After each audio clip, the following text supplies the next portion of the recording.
दक्ष news, सामान्यांच्या हक्कासाठी नेहमी दक्ष।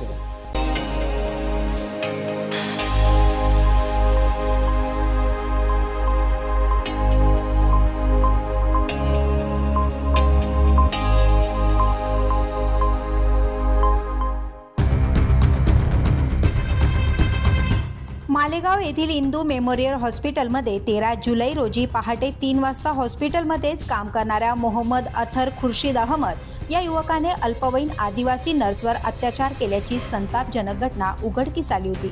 या प्रकरणी पोलिसांनी गुन्हा दाखल केला असला तरी आरोपीला अटक करण्यात टाळाटाळ केली जाते। उलट पीडित मुलीवर दबाव टाकून प्रकरण दडपण्याचा प्रयत्न सुरू असल्याचा आरोप महिलांच्या संघटनांनी केलाय। मालेगाव येथील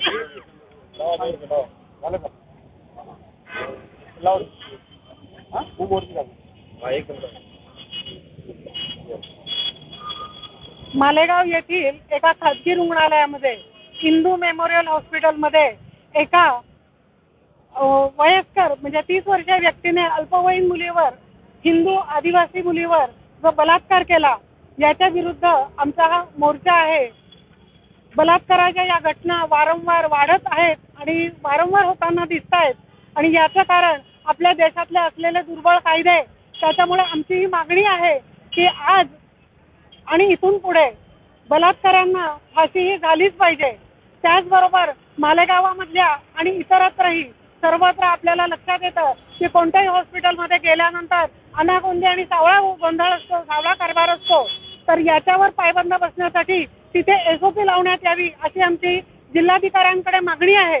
त्याचबरोबर फाशीची शिक्षा SOP लावण्यात यावी आणि विशेष जलद गती न्यायालयामध्ये हे प्रकरण चालवण्यात यावे आणि एका विशेष सरकारी वकिलाची या कामासाठी नियुक्ती करण्यात यावी। या आमच्या 4 महत्त्वाच्या मागण्या घेऊन आम्ही आज जिल्हाधिकाऱ्यांकडे आणि माननीय मुख्यमंत्र्यांकडे निवेदन देणार आहोत। या घटनेच्या निषेधार्थ नारी शक्ती महिला संघटनांनी आज जिल्हाधिकारी तसेच उपमुख्यमंत्री एकनाथ शिंदे यांना निवेदन देत खालील मागण्या स्पष्टपणे मांडल्या आहेत। एक म्हणजे आरोपी मोहम्मद अथर खुर्शीद अहमद याला तात्काळ अटक करून पॉक्सो कायद्याअंतर्गत कठोर कारवाई करण्यात यावी। आरोपीला पाठीशी घालणाऱ्या हॉस्पिटल प्रशासनातील अधिकारी आणि संबंधित पोलीस अधिकाऱ्यांवर न्यायालयीन चौकशी करून शिस्तभंग कारवाई व्हावी। 3.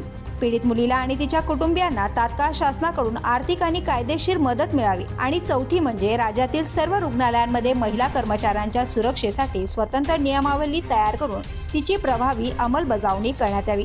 यावेळी नारी शक्ती संघटनेने स्पष्ट इशारा दिलाय की या प्रकरणातील आरोपीवर तात्काळ अटक करून त्याला कठोर शिक्षा करण्यात यावी, नाहीतर आम्ही राज्यभर व्यापक आंदोलन छेडू असा इशाराही यावेळी देण्यात आलाय। अनिकेत मशीदकर, दक्ष न्यूज, मालेगाव।